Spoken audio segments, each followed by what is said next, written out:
Commissioner Kellner, I think this is an extension of our meeting. Well, You're going to the do last this one, one. so I think Commissioner Kosinski can do this one. Well, I think Commissioner Kellner called the meeting, so why don't we let Commissioner Kellner run the meeting? Go ahead, Commissioner. I called the meeting, all right. Right? That's what I understand. That's what I was told. Okay.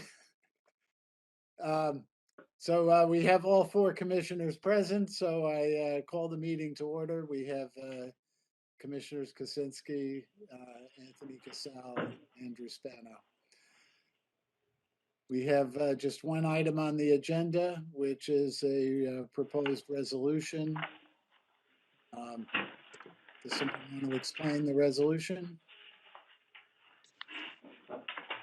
So the proposed motion that's attached to the agenda would authorize council at the State Board of Elections to make an application to the Steuben County Supreme Court, which set the August primary date, and the application would ask that court to set a cutoff date of no later than August 12th for changes of enrollment, and then those changes of enrollment would become effective 7 days after the August primary, in like manner to how changes of enrollment with respect to the June primary would have experienced a significant cutoff period prior to that election would not become effective and did not become effective until 7 days after the June primary.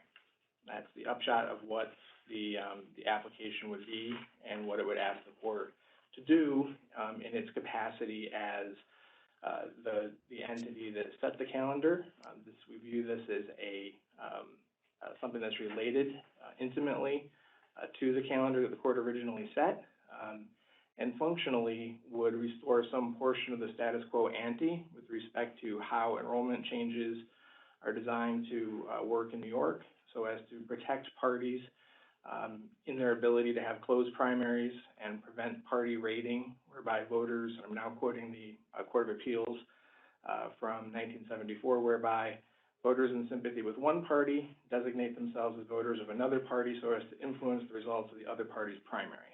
So the application would be designed to prevent that from happening in similar manner to how current governing law does that and did that with respect to the June primary. Thank you. Is there a motion and a second? I move the question. Second. I asked simply so that I can go on record with respect to this. I have always supported closed primary elections. I don't think that the public is well served by allowing people to switch parties to vote in primary elections.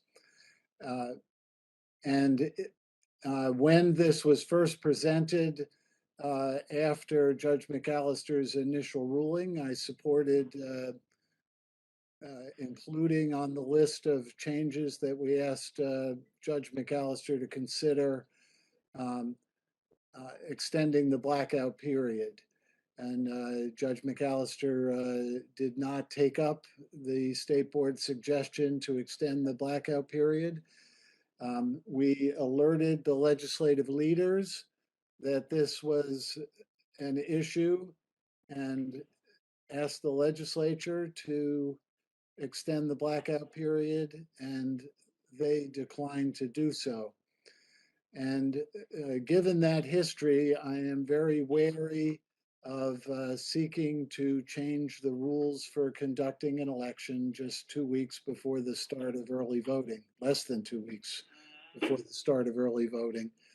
And so for that reason, I oppose this motion. Does anyone else want to speak on it? Yeah, I'll speak to it for a minute. You know, we do have rules here in New York. The rules that apply to June are not now currently being applied to August. I think that's a big problem. I think consistency in applications of the law is very important. I think that we should have a consistent rule regarding primaries. In essence, what they've done is they have sliced off 2 offices for different primary dates, the Senate and the House of Representatives, by pushing it to August.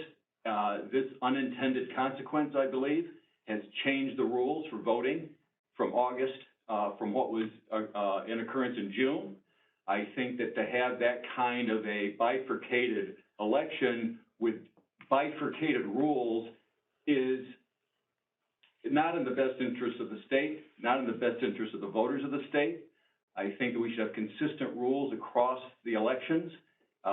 This particular motion will make the August primary consistent with the June primary in that the rules for changing parties will be the same. I think that's an important principle for the state to uphold, and I support asking the judge to impose this kind of rule in August as it was in June. I'd like to add something, Doug. Go ahead. I don't think anyone knows why Judge McAllister did or did not address this particular subject at the time. But I see nothing wrong with us suggesting to the judge what this letter does is basically looking at it one more time and giving it consideration. It's up to the judge to make the decision, not us necessarily. But I do support it, and I think that the judge has an opportunity to look at it again. And I agree with Commissioner Kaczynski. This was a loophole in the law, and it's our responsibility to at least bring it to people's attention so the loophole can be closed. Yeah, and I just want to say something. It's just simply that the intent of the law is to make sure this didn't happen if we had a regular primary. This is an unintended consequence, and I think we should go back to what it was supposed to be and make sure that we don't have an open primary when we didn't actually vote for it or have any law providing it. Okay, I'm sympathetic to all of those arguments, and I've already indicated my concern is just changing the rules so close to the start of early voting. If there's no one else wants to say anything else, we can take a vote. All right, those in Aye. favor, Aye. Aye. those opposed, say nay. That's me. So it carries 3-1. Is there any further business? Hearing none, is there a motion to adjourn? So moved. Those in favor say aye. Aye. Opposed? We stand adjourned. Thank you very much. Thank you. Thank you.